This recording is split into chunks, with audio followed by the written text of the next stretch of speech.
Hello, this is John Royan. This is vlog discussion 8 in a series of media and culture vlogs done for the purposes of the media and culture class.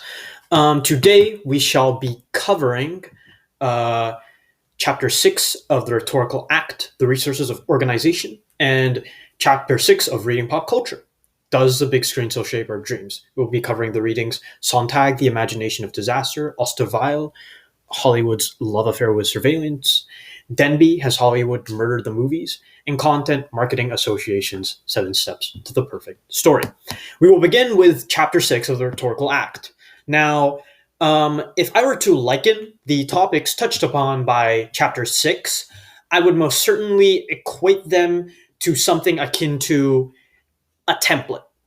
What I mean by that is it is an easily repeatable but effective formula through which you can repeatedly and easily create a given object over and over. Now, that's not to say you're going to make every piece of rhetoric and speech the same as the last one. They'll all be very unique in their objectives and what they're trying to do. But what the resources of organization really teaches is that there are certain materials and a certain skeleton, a framework, that can be used and applied to most methods of rhetoric. Most rhetorics have a thesis, a central idea that the entire rhetoric is based upon. Most rhetorics have an outline, a body of speech, subclaims for each part of the speech. And most rhetorics have a conclusion, and most rhetorics have a type of sequence, be it narrative, chronological, or spatial. So, really, in a sense, it is formulaic, but by using this formula, you can quite easily create effective speeches over and over because you have a formula available to you through these resources. Now, I will be covering the reading pop culture readings, right? And there, I will analyze it through the lens of cause and effect relationships, which is a bit linear, but it is definitely a trend seen throughout them. So the first I will be covering is Sontag's writing. He is strongly advocating for the genre of science fiction.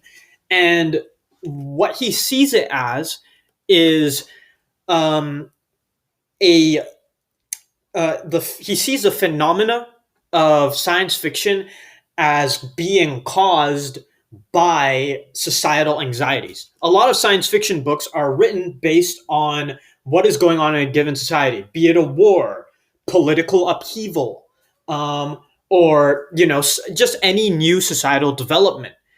So this is the cause. The effect is stories written that represent things like that.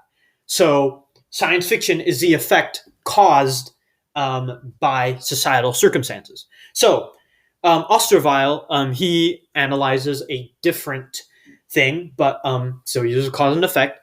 He claims that most Hollywood movies have an obsession with surveillance and cheering on these kinds of measures as like necessary. He pins the cause on its strong association with the neoliberal administration, political administration, that is very much in touch with our military industrial complex. So that is, our armed forces and also the surveillance that is often conducted throughout our nation. The effect, the consequence that is created by this is a lot of these little hints of this advocacy for strong surveillance, a strong army, and things such as this. And naturally, he is able to frame this in an effective but simple cause and effect structure. As for Denby's argument, his thing is kind of based on something of a hypothetical. I mean, he certainly does have evidence to back up his claim. His claim being that Hollywood films will eclipse and oversaturate the market, overtaking smaller independent filmmakers. But we're not, I mean, like when we look at modern film industry, we do clearly still see independent filmmakers, but that's beside the point. He marks the cause as, yes, Hollywood is monopolizing. It's increasing its clout in the industry and it's dominating everything. So it makes it very difficult for these smaller independent filmmakers to kind of emerge and come into their own. Even things that seem like independent on the surface typically rely on Hollywood's money. And lastly, the final piece of content is sort of very similar actually to what I was covering earlier in the rhetorical act thing, but it is also about how, like if you have a framework, you'll have effective advertising. But yes.